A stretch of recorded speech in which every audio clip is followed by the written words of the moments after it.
my friends? It's Tuesday, Tuesday, Tuesday, the day that time forgot. That's right, everybody. Welcome back to the Treehouse. I am your, there's Cindy Snyder, there's Scott Higgins. All right, we officially, oh, Lori Trout's here too. That's a quorum. That's a quorum if I ever seen one. That's right, my friends. Now, I got to tell you, if it just so happens that you're new to the Treehouse, my hair hasn't always been like this. I haven't always had to wear, now, you know, the early days of the Treehouse were different. I haven't had a haircut since May of last year. Yeah, right. So what hair is left is getting rather unruly. And there tends to be these little flecks that come down and they tickle you right around the eyeballs and the eyebrow. You can't have it. So I gotta have something. I don't walk around in this thing all day. This is showbiz here. This is something I do special for you guys. Special. Like my special t-shirt. Yeah. Okay. All right. How's everybody doing? Is everybody sleeping better? I've been talking to a lot of people. Everybody seems to be sleeping better, catching up on sleep. You can't believe how much they're sleeping now. Well, it's because we haven't been sleeping good for a while. Go figure. Oh, sorry. Cam and Pete. This is another one of the things that newcomers will probably think is a little odd. But if you think this is a little odd, well, we're just getting started. Thanks, Ma. Oh, goodness. Ooh. Ah. Yeah. Timmy try.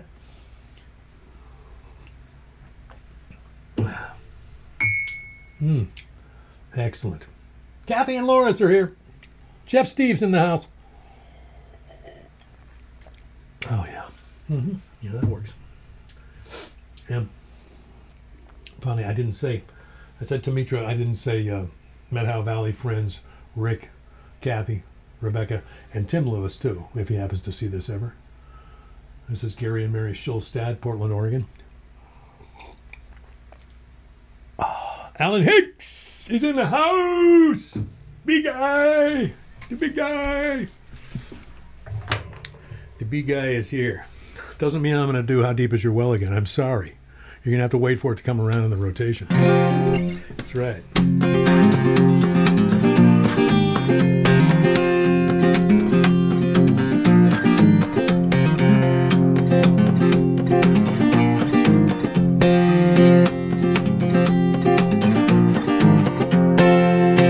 Arrived in 74, so disillusioned. You fought your little private war, all in seclusion. By the light of an August moon, through a cabin window, you finally escaped yourself and felt the wind blow through. Welcome to the wildlife room.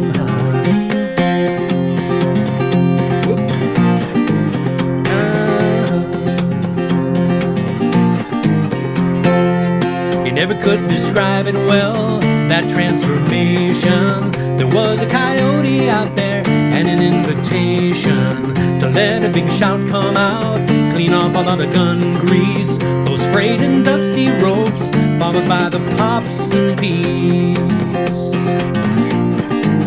Welcome to the wildlife.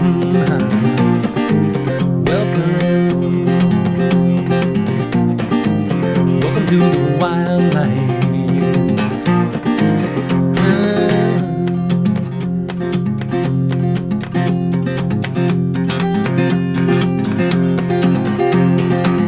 Some things will just spring right up, some need to be planted, some roots they go down so deep we take them for granted.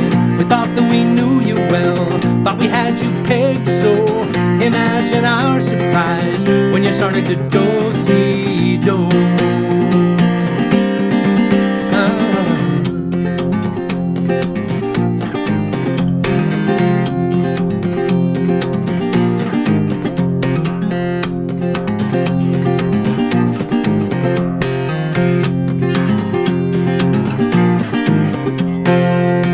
Became a ladies' man, Stayed up for the last call. Started calling you Dapper Dan down at the dance hall. Your eyes had a glow so bright, no one would dare to guess they could find a wildlife in the middle of such a mess. Welcome to the wildlife. Welcome. Welcome to the wildlife.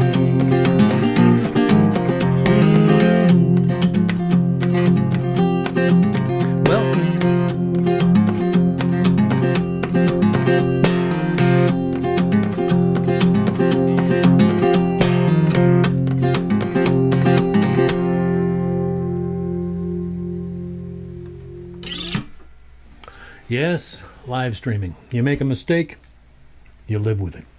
It goes down in history. What are you going to do, people? What are you going to do? How's everybody? How's everybody? Good, good, good. Everybody seems to be doing well. I'm so glad the big guy's here. You can accept that? Well, good. See, I have to lean in a little bit to be able to read. I can see people's names, but I can't read the fine print. You know, the large print giveth, and the small print taketh away. I didn't freeze. No. I was just trying to fool you there a little bit. Trying to be a little bit more weird than usual. Is that possible? Can it be? How we doing? Everybody's all right? You'd tell me, right? You'd tell me if you weren't. Okay. All right. Well, once again, I put together a list of what I hope will be playable songs. Yeah. As you know, I have some issues with the what are these things called? Hands. That's what they are. Yeah. But we'll see how they work. How's that?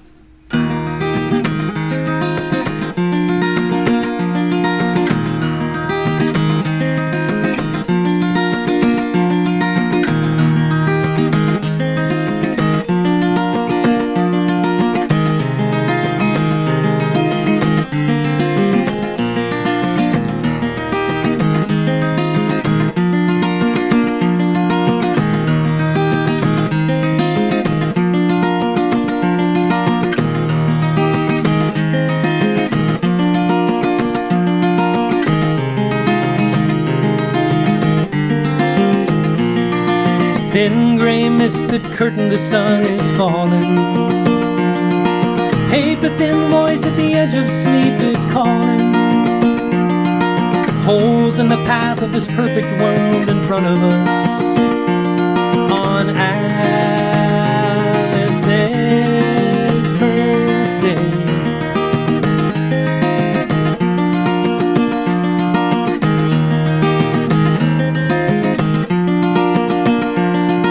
Two blue gems in a lake of cream look up at me.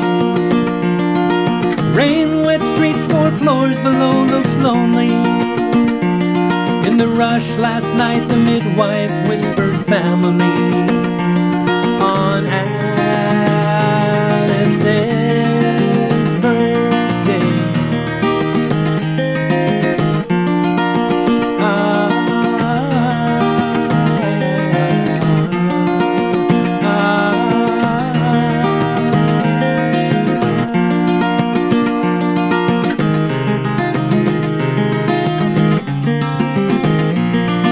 Never so small and human as I feel today. Your selfless, painful gift I couldn't take away. Strange are the colors when your dreams come true in front of you. On Alyce's birthday. On Alyce's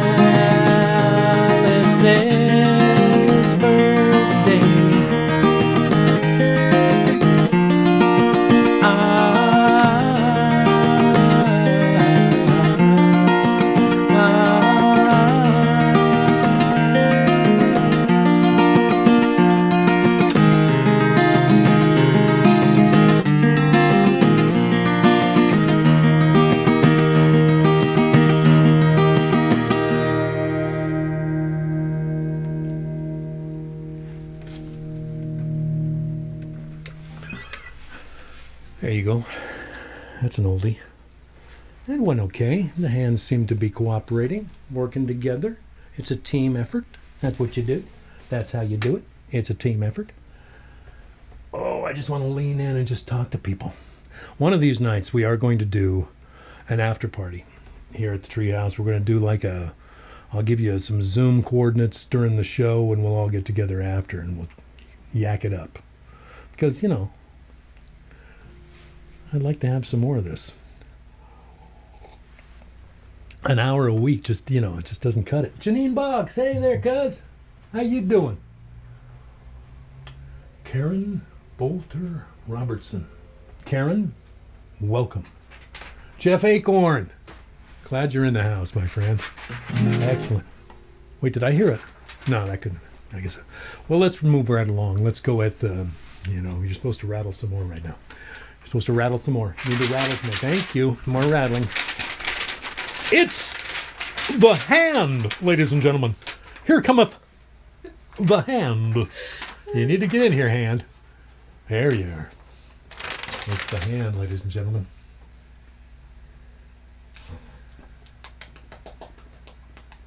You smell lovely. The hand is always... Sorry. Nels Melgard, Holly Trout Cooper, Tim and Demetra, yeah.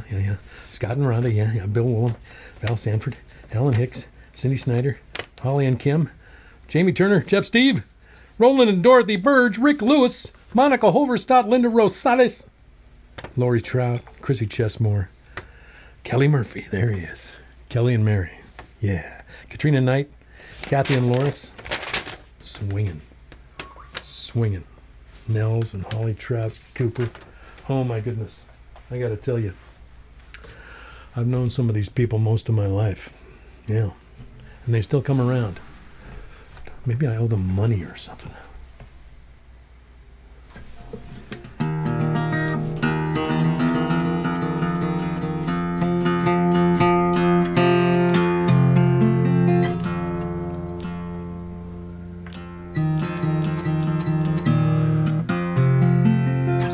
Oh, there you go. Look at that, Bill. Did it without the tuner. Did you notice that?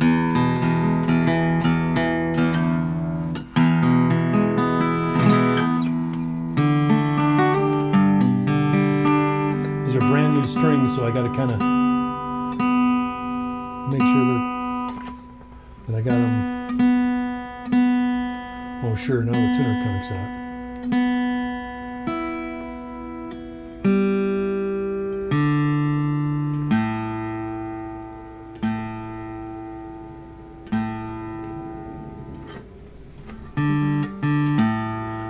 Windy where you guys are? It was looking real windy earlier. It looks a little better now. I'm sorry, I just kind of phase in and out. Plus I'm distracted. Rochelle Hamill's in the house. Wow. This is so cool. Annie! There's Annie Landerholm. Cousins. I got cousins in the house. I got friends, I got family. What am I going to do?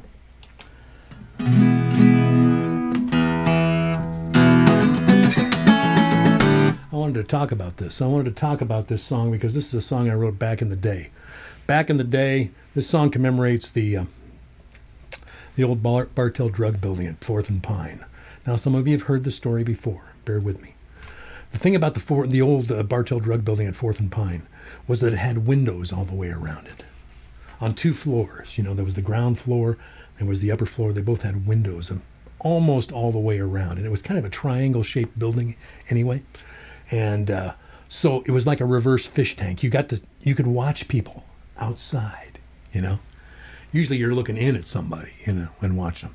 But in this place, you got to watch the outside. And it was mostly people would just see their reflection. So you could watch people come up and kind of, you know, be checking their look in the window and stuff like that. You'd be right inside going, they couldn't see you. It's very cool. And I watched a lot of what was happening in downtown Seattle around 1984. 85, around in there, through those windows. The monorail tracks used to end right there, right by Nordstrom, you know, before they shortened those up. Before they put in the Westlake Center. Right about where Westlake Park is now is where the Bartell Drug Building used to be, and pretty much exactly where Westlake Park is, where the fountain is. For those of you that still brave downtown Seattle. Okay.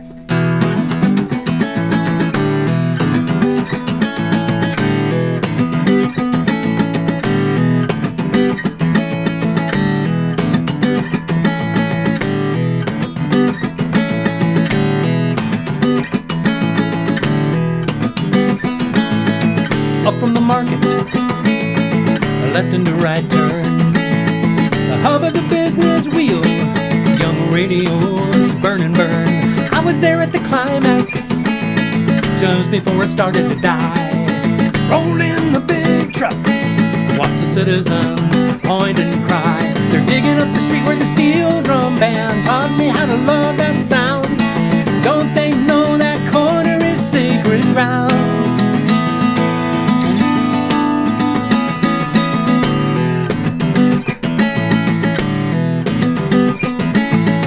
Wedge-shaped building, slices of grandma's pie, Coca-Cola neon, and backed by a visible sky. All that's changing in the flash of a hard hat grin.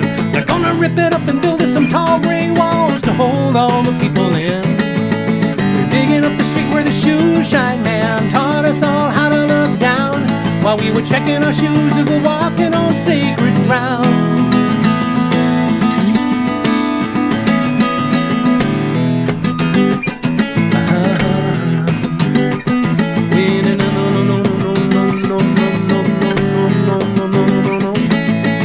Second floor cafe, plate glass balcony, fishbowl business ladies walking away from me. Transient blankets that stagger the same crooked line, adrenaline surging through me, time after time after time.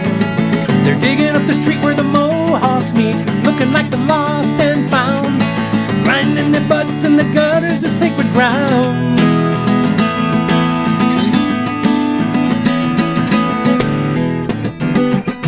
Sacred ground, sacred ground, and now, and now, and now,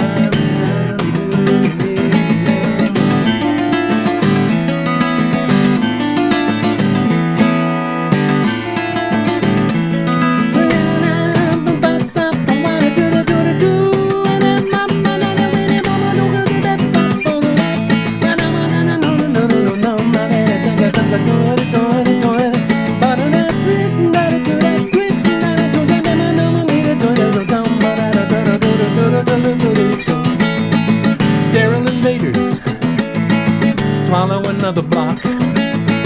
Sleepless survivors, they're forced to absorb the shock. Official position, it'll put more time in your day, but they dig up the soul and the spirit, load it up and cart it away. Yeah, they're digging up the street where the steel drum band taught me how to love that sound. Don't they know that corner is sacred ground?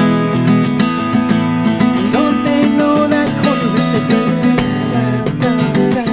Sacred ground, sacred ground, sacred, sacred. I'm gonna dig it on the bone buddy way, dig it down the bone buddy way, dig it down the bone buddy way, dig it.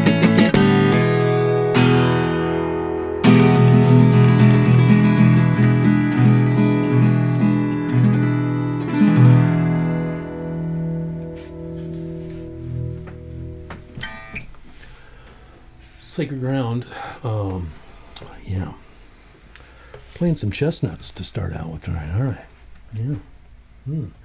Interesting, Bill. Interesting. Frank Vernon's in the house. There you go. Now we're talking. Now we can party. Party can start. Cindy Snyder's in the house. Party's underway. Kim Nelson. Party's underway. Party's underway. Party, party, party. Party, party, party.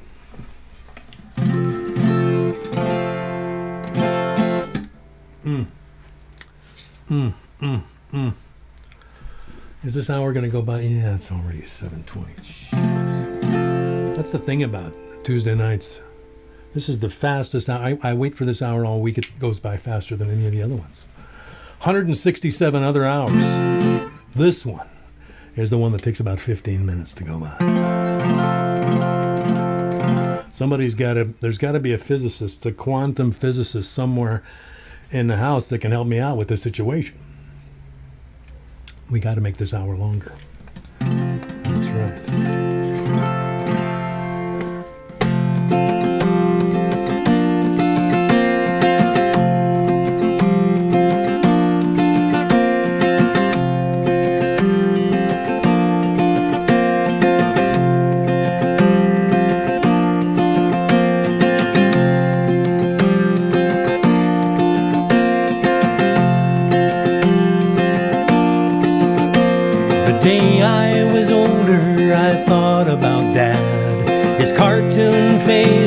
Talks that we had. I picked up this guitar and played something sad, and that was the day I was older.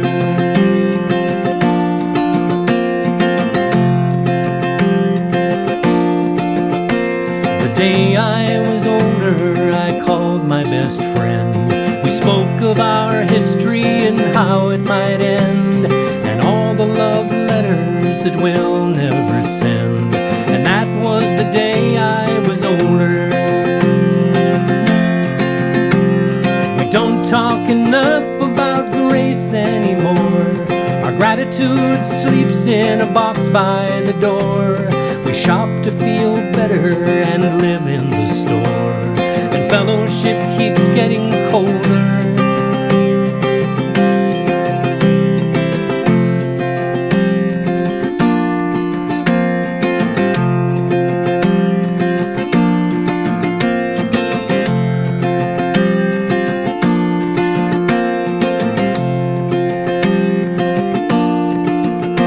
The day I was older was all in my head. I counted them down and I colored them red. Then wished like the devil there was more to be said.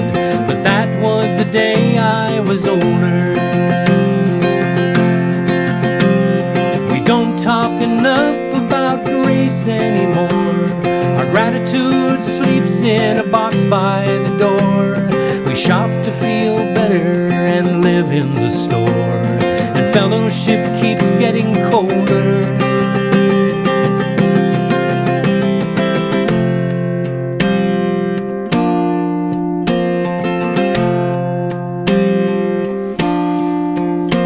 The day I was older,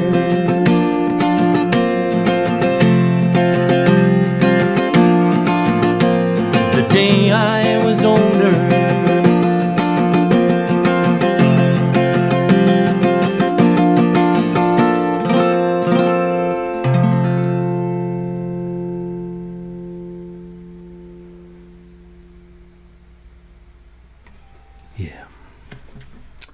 Yeah.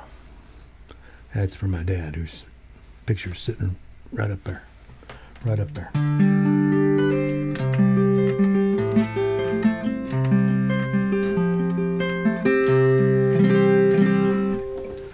Oh my goodness.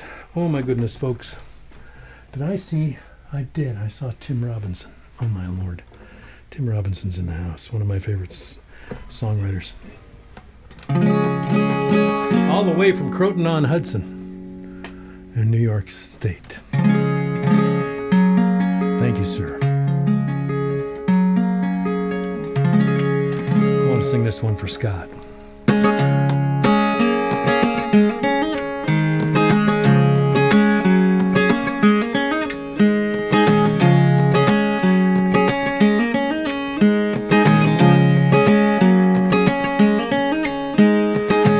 Carved a shield for his daughter, First Nations designs he had seen. Out of cedar he pulled from the water, and the carvers he met in his dreams. Now she carries his grandchild inside her as they take the path down to the bay, skipping stones on the still morning mirror, with everything and nothing to say. Life Life on the Sound is a long recitation, a fog on the shoreline and rain in rotation. It's a dewy-eyed lover, it's a new generation, and exactly where you need to be.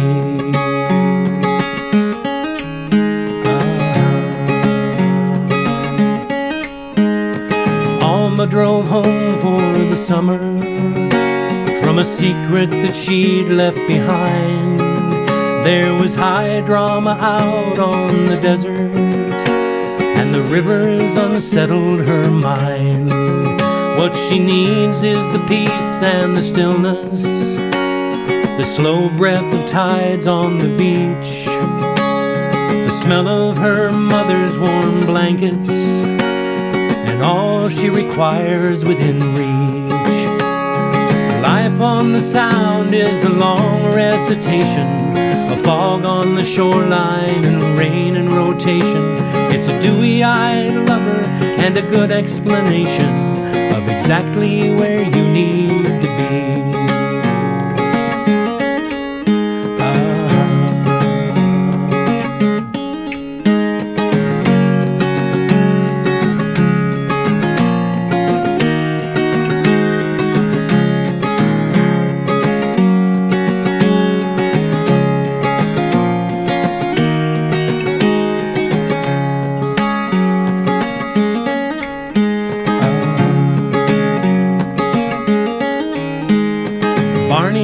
A gooey duck miner, he could fill 7 buckets a day, and his chowder was the talk of the island back before all the fish moved away. Now he sits on his rock in the twilight, and he smiles as the memories float by. Now the mainland has swallowed the sunset, making way for this flickering sky. Life on the Sound is a long recitation, a fog on the shoreline and rain in rotation. It's a dewy-eyed lover, it's a standing ovation, and exactly where you need to be.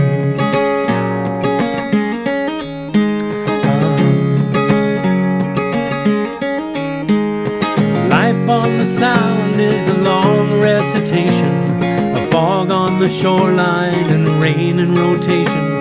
It's a dewy-eyed lover, it's a standing ovation, and exactly where you need.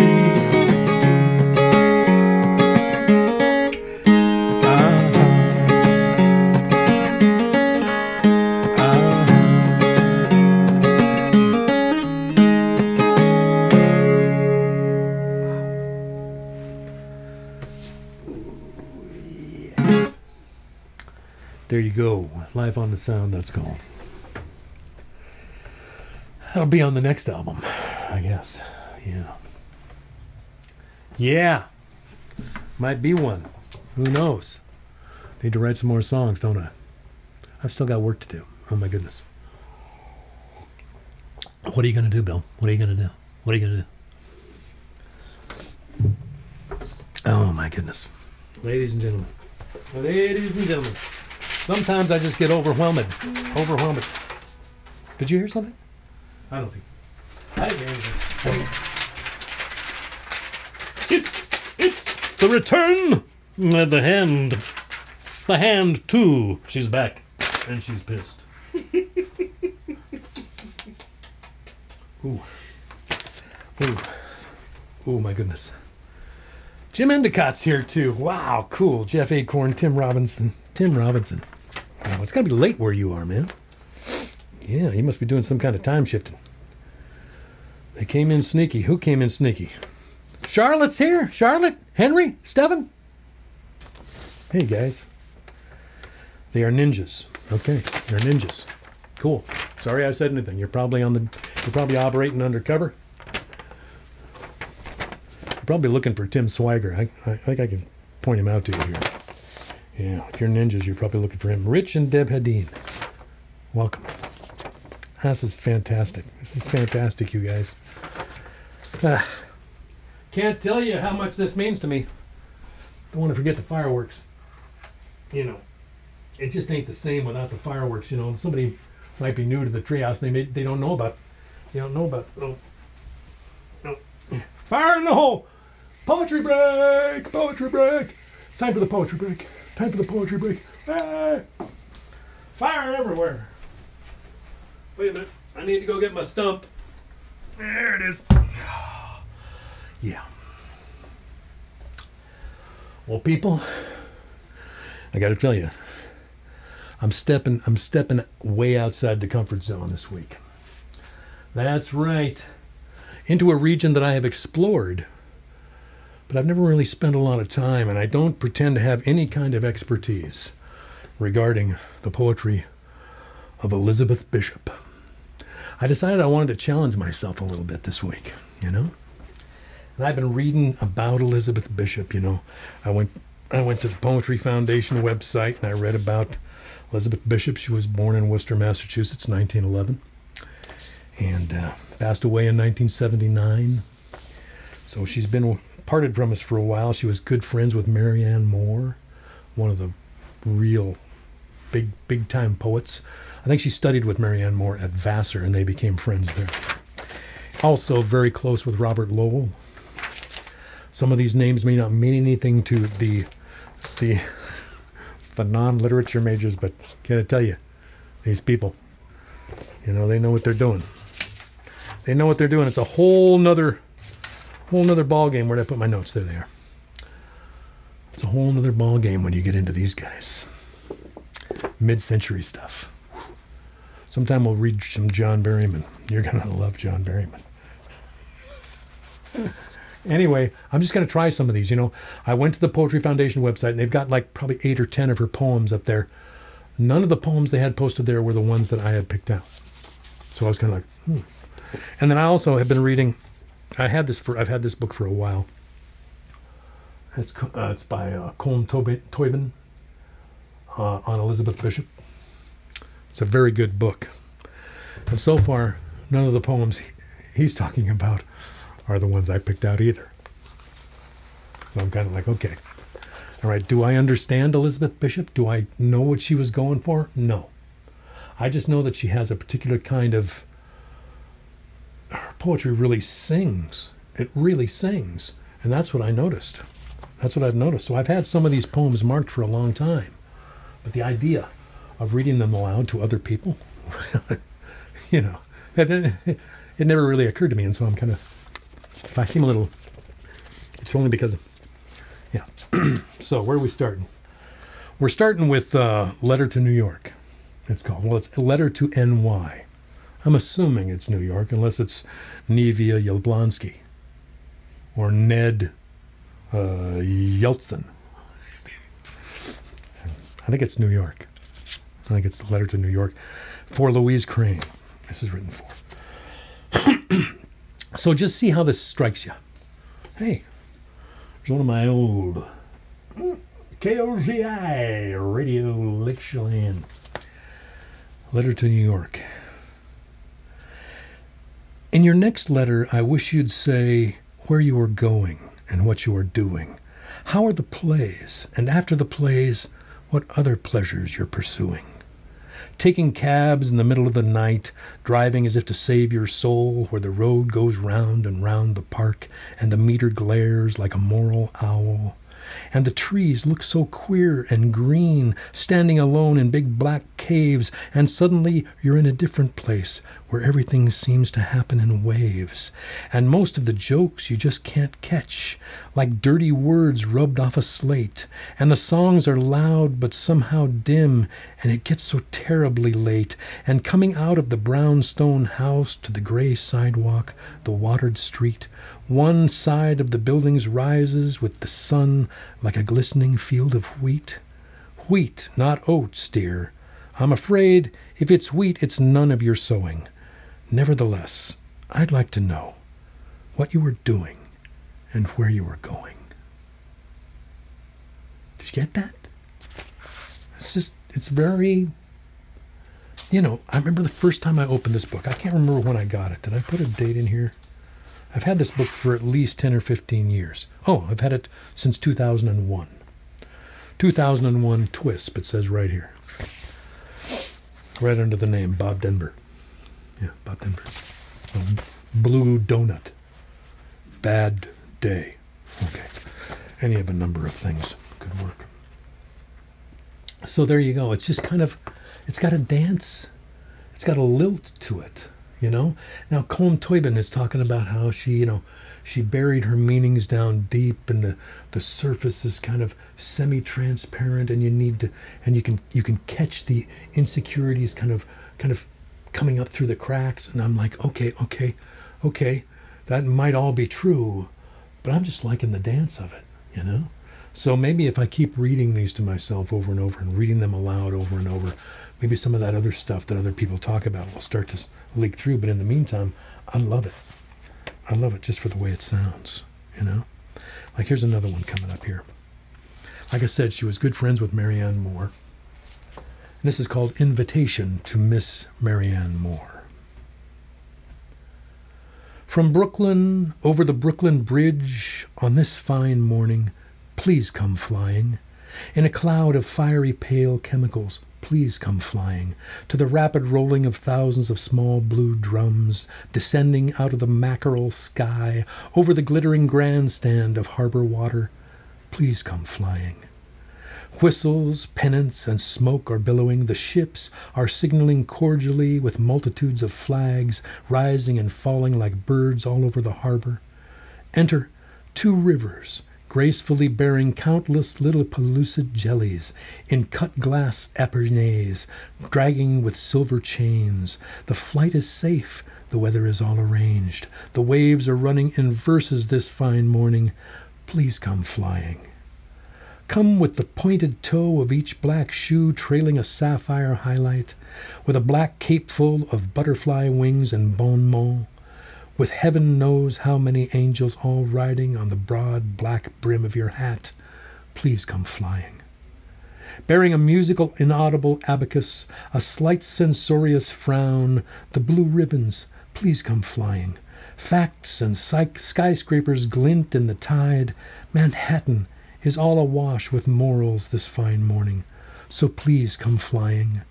Mounting the sky with natural heroism, above the accidents, above the malignant movies, the taxicabs and injustices at large, while horns are resounding in your beautiful ears that simultaneously listen to a soft, uninvented music, fit for the musk deer. Please come flying. For whom the grim museums will behave like courteous male bower birds, for whom the agreeable lions lie in wait in the steps of the public library, eager to rise and follow through the doors up into the reading rooms, please come flying. We can sit down and weep. We can go shopping, or play at a game of consistently being wrong with a priceless set of vocabularies. Or we can bravely deplore, but please, please come flying. With dynasties of negative constructions darkening and dying around you, with grammar that suddenly turns and shines like flocks of sandpipers flying, please come flying. Come like a light in the white mackerel sky. Come like a daytime comet with a long, unnebulous train of words from Brooklyn over the Brooklyn Bridge on this fine morning. Please come flying. Invitation to Marianne Moore. Okay, now we're going to go back in time a little bit.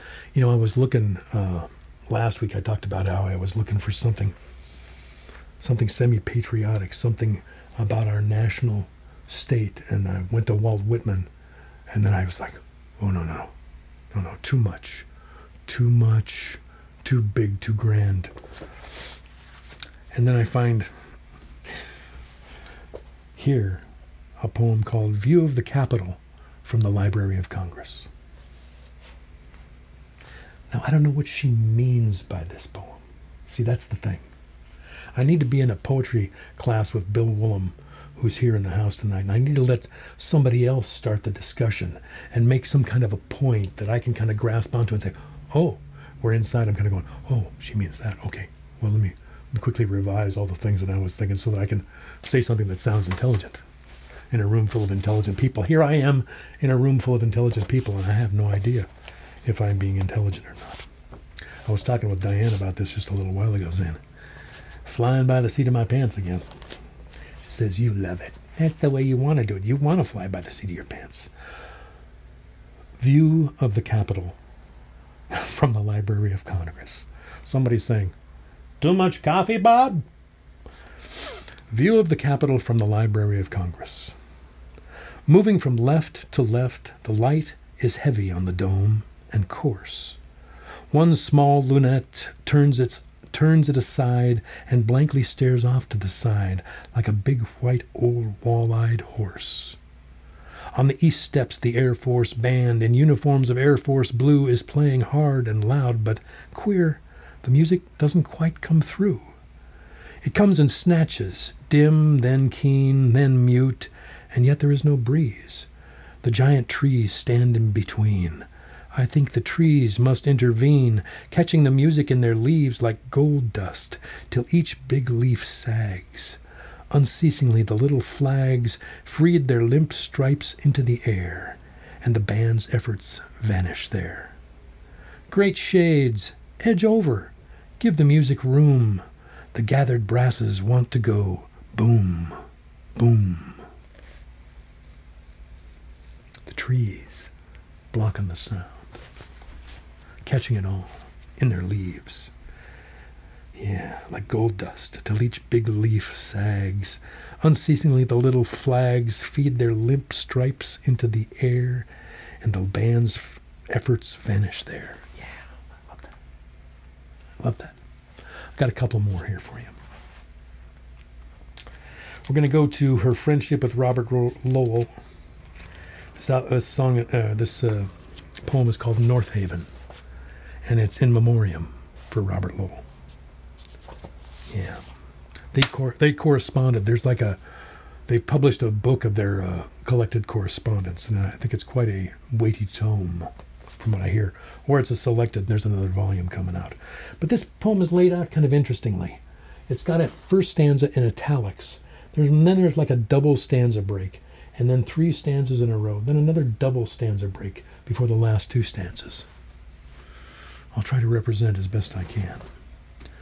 North Haven, in memoriam, Robert Lowell. I can make out the rigging of a schooner a mile off. I can count the new cones on the spruce. It is so still the pale bay wears a milky skin. The sky, no clouds, except for one long, carded horse's tail. The islands haven't shifted since last summer, even if I like to pretend they have, drifting in a dreamy sort of way, a little north, a little south or sidewise, and that they're free within the blue frontiers of bay. This month, our favorite one, is full of flowers, buttercups, red clover, purple vetch, hawkweed still burning, daisies pied, eyebright, the fragrant bedstraws, incandescent stars, and more returned to paint the meadows with delight. The goldfinches are back, or others like them, and the white-throated sparrow's 5-note song, pleading and pleading, brings tears to the eyes. Nature repeats herself, or almost does. Repeat, repeat, repeat. Revise, revise, revise. Years ago, you told me it was here, in 1932, you first discovered girls, and learned to sail, and learned to kiss. You had such fun, you said, that classic summer. Fun. It always seemed to leave you at a loss. You left North Haven, anchored in its rock, afloat in mystic blue, and now you've left for good. You can't derange or rearrange your poems again, but the sparrows can their song. The words won't change again. Sad friend, you cannot change. So obviously written to somebody that she was close to. A lot of this I feel like is shared memory, you know. I love that. You know, it's like the more particular it is, the more it kind of resonates through us, you know. The more you can kind of connect to it. I've always thought about that with songwriting. The more specific you get with something, the more it's universal in some way. If you try to be general, it's kind of lifeless. But if you put little particulars of your own life in it, then other people can connect to that.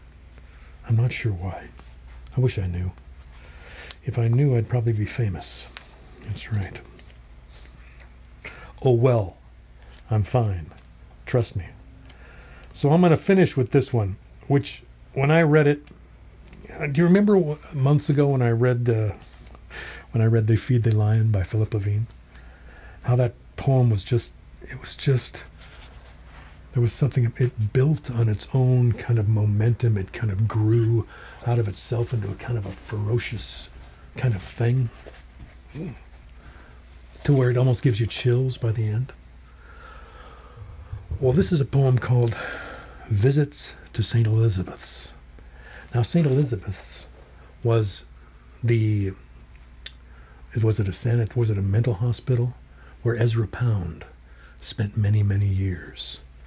Ezra Pound, who had been very renowned as a poet, and then during World War II somehow ended up in Italy doing radio broadcasts in support of Mussolini, and was thought to be a traitor, and then put into this hospital, and he kind of became some kind of a literary ghost or something, even while he was alive. And I've never heard somebody explain to me exactly what happened to him, and because I don't think there is an explanation for what happened to him.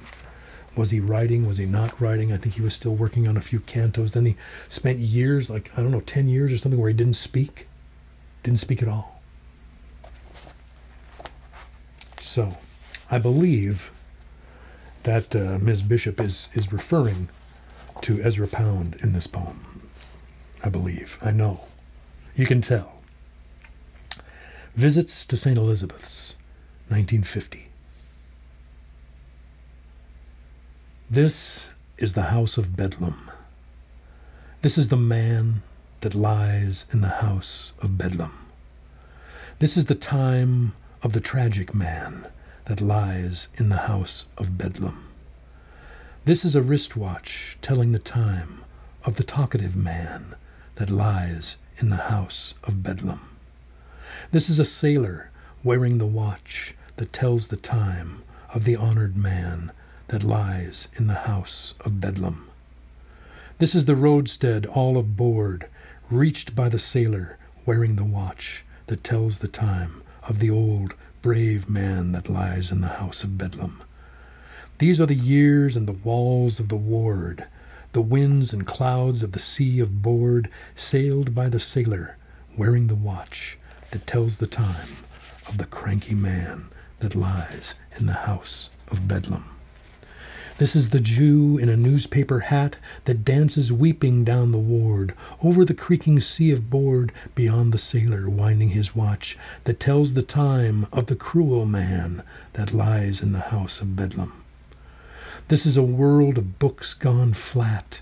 This is a Jew in a newspaper hat that dances weeping down the ward, over the creaking sea of board, of the batty sailor that winds his watch, that tells the time of the busy man that lies in the house of Bedlam. This is a toy that pats the floor to see if the world is there, is flat, for the widowed Jew in the newspaper hat that dances weeping down the ward, waltzing the length of a weaving board by the silent sailor that hears his watch that ticks the time of the tedious man that lies in the house of Bedlam. These are the years and the walls and the door that shut on a boy that pats the floor to feel if the world is there and flat. This is a Jew in a newspaper hat that dances joyfully down the ward, into the parting seas of board, past the staring sailor that shakes his watch, that tells the time of the poet, the man that lies in the house of Bedlam. This is the soldier home from the war. These are the years and the walls and the door that shut on a boy that pats the floor to see if the world is round or flat. This is a Jew in a newspaper hat that dances carefully down the ward, walking the plank of a coffin board with the crazy sailor that shows his watch, that tells the time of the wretched man that lies in the house of Bedlam.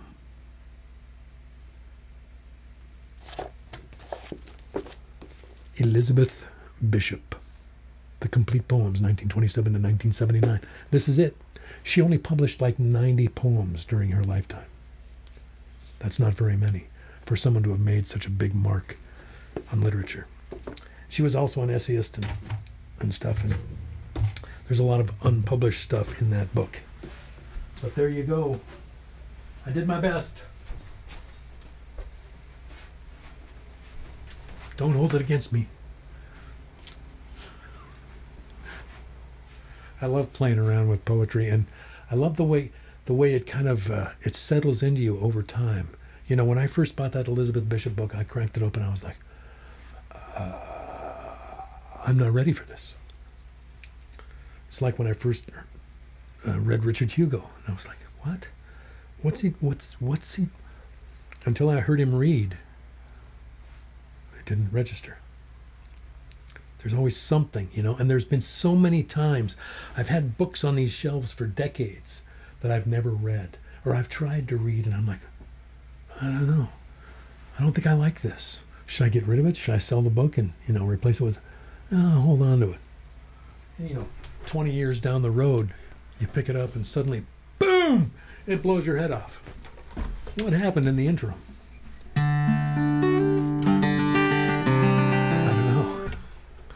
I don't know how it works. But I read that stuff and I'm like, how do they do that? How do they do that?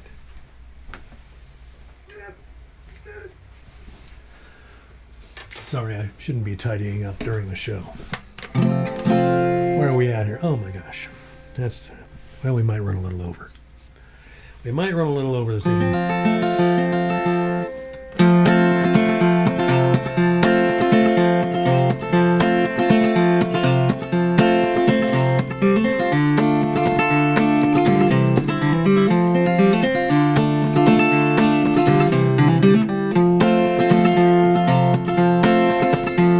A song, Bill, and invite the mysteries of love and language, of art and honesty. We know they're in there, but just itching to get free. So write us a song, Bill, and invite the mysteries.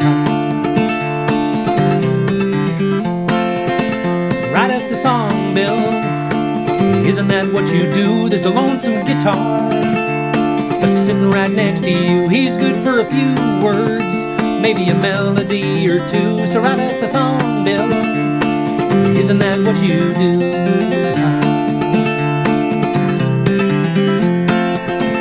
Write us a song, Bill, like you did when we were young, back when the best words were waiting to be sung, back when the people weren't feeling so outgunned. Well, write us a song, Bill, like you did when we were young.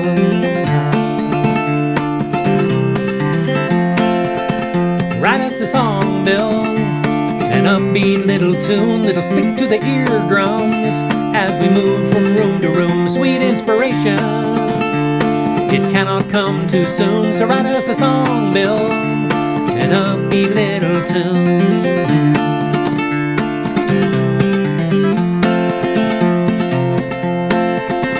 Write us a song, Bill. How hard can it be? Just use your brain, son, and your bachelor's degree. What was it good for? Can you explain that to me? Explain it in a song, Bill. How hard can it be?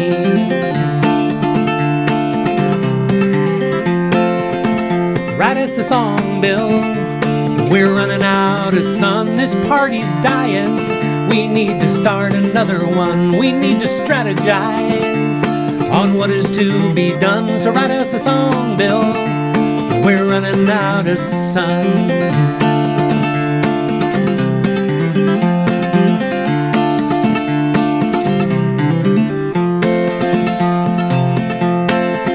Well, you wrote us a song, Bill. Thank the mysteries of love and language and generosity. We knew you were in there, just itching to get free. You wrote us a song, Bill. Thank the mysteries, thank the mysteries, thank the mysteries.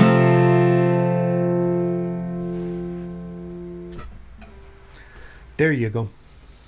There you go. That was fun. I like that one. I like that one. That was one of those songs where if you can't think of something to write about not being able to think of anything to write about. There you go. That worked. Only works once, but it does work. It's something you can, it's one of those little things you can pull out, you know. Keep it in a drawer somewhere. Don't think about it until you need to. Then you pull it out. Oh my goodness. What's my name? Who am I?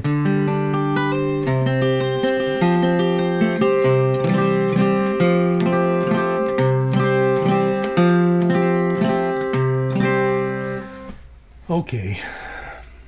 All right. Okay. All right. Okay.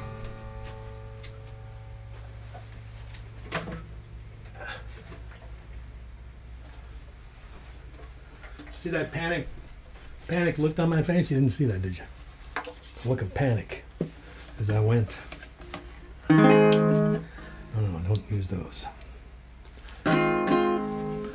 This is the instrument I used to play.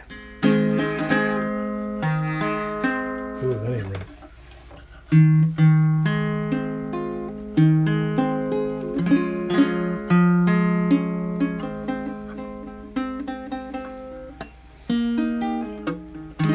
See, I'm trying to play a G chord. Whoa!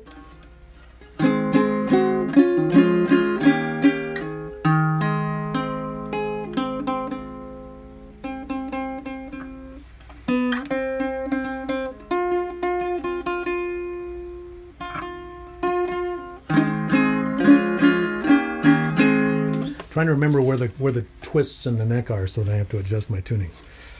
I remember I used to know this instrument better than I'd ever known an instrument in my life. Remember I showed you that picture of my dad when he was like 20, sitting on a log next to his mom at a campground with this ukulele on his knee.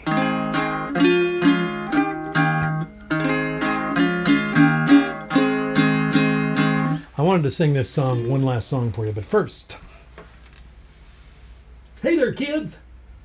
Gather around the IUCU2 TV set. The one I said that Brakeman Bill did when it was actually J.P. Patches. I'm sorry about that.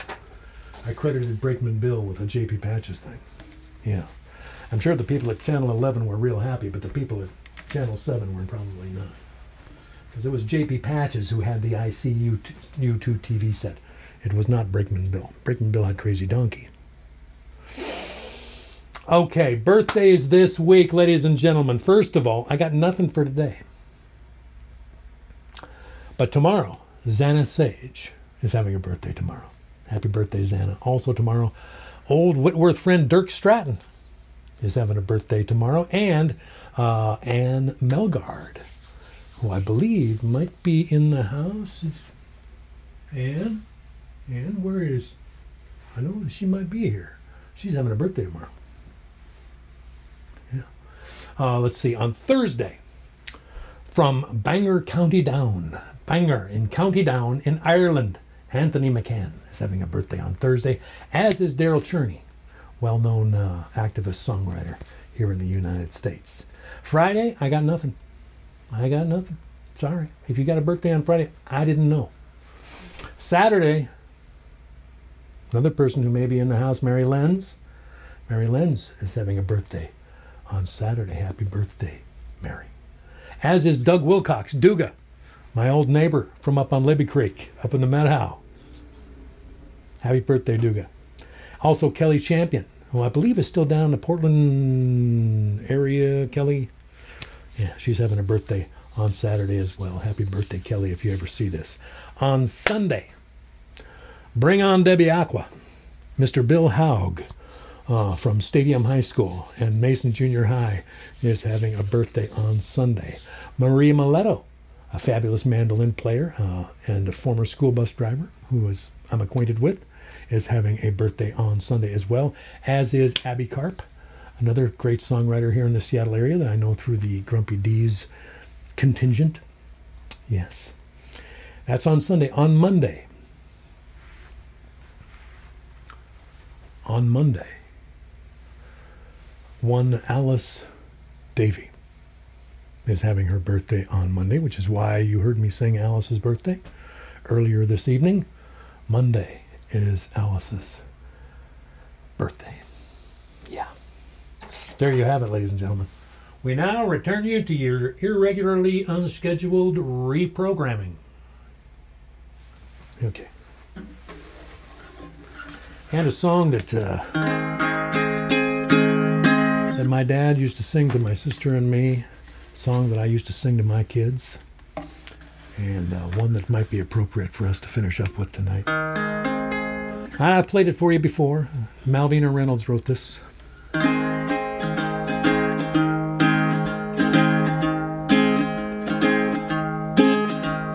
Train whistle blowing makes a sleepy noise. Underneath their blankets go all the girls and boys, rockin', rollin', riding out along the bay, all bound for Morningtown, many miles away.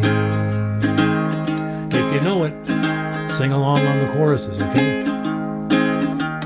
Drivers at the engine, fireman rings the bell, Sandman swings the lantern to show that all is well. Rockin', rollin', riding out along the bay, all bound for Morningtown, many miles away. Maybe it is raining where our train will ride, but all the little travelers are warm and snug inside. Rockin', rollin', riding out along the bay, all bound for Morningtown, many miles away. Somewhere there is sunshine, somewhere there is day, somewhere there is Morningtown, many miles away. Rockin', rollin', riding out along the bay, all bound for Morningtown, many miles away. Rockin', rollin', riding out along the bay, all bound for Morningtown, many miles away.